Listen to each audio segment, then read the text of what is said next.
আসসালামু আলাইকুম, সবাই কেমন আছেন? আশা করি সবাই ভালো আছেন। আমিও আলহামদুলিল্লাহ ভালো আছি। আজকে একটা গল্প বলবো, একজন বিখ্যাত মানুষের একটা গল্প আমি আজকে বলবো আপনাদেরকে। আপনারা অবশ্যই শুনে যাবেন কিন্তু। আর এখন কোথায় যাচ্ছি? এখন যাচ্ছি আমার মেয়ের একটা কাজে। কাজ যদি হয় তাহলে তো যেতেই হবে, আমি ছাড়া আর কে করবে? বাচ্চার বাবা তো আর বাচ্চার কাছে থাকে না, তাই না? নিজেরটা নিজেই করতে হবে। তো আমি যাচ্ছি। আমার মেয়ে নাকি উপবৃত্তি পাবে, তো উপবৃত্তি পাওয়ার লেগে নাকি নগদে টাকা আসে। নগদে টাকা আসলে এখন নগদ তো আমার কোলা নাই, তো নগদ ঠিক করার লেগে যাওয়া লাগে পোস্ট অফিস। তো পোস্ট অফিস যাইতেছি যে মেয়ে যখন টাকাই পাইব, তো যতই পায় সরকারি টাকা, তো সরকারি টাকার তো মূল্যই আলাদা, তাই না?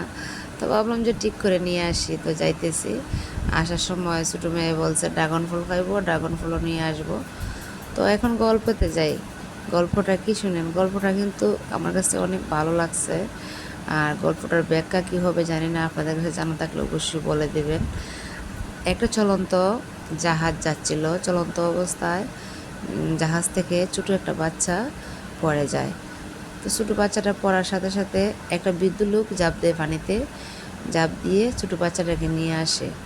বাচ্চাটাকে নিয়ে আসার পরে অনেকেই জাহাজের মধ্যে অনেক মানুষই ওনার গুণগান গাইতেছে, ওনারে মালা দিতেছে।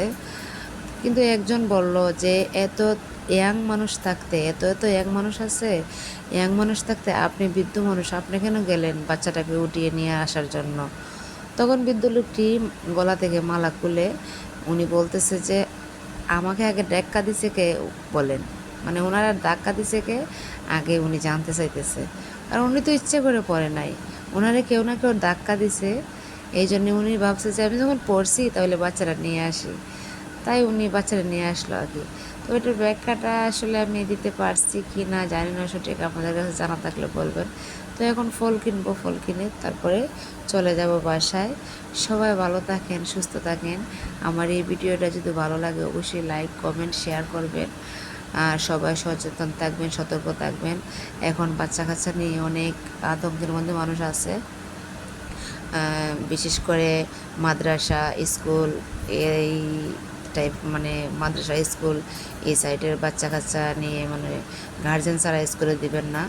এখন অনেক আতঙ্কের মাঝে মানুষ আছে। জানি না আমি কতটুকু গুছিয়ে বলতে পারতেছি, যদি ভুল ভ্রান্তি হয় ক্ষমা সুন্দর দৃষ্টিতে দেখবেন।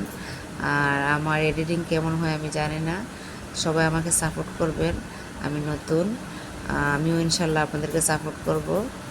সবাই ভালো থাকেন, সুস্থ থাকেন, এটাই আপনাদের কাছে আশা করি। আর এখন আমি আসছি পোস্ট অফিস, কাজ শেষে চলে যাব। সবাই ভালো থাকেন। আসসালামু আলাইকুম।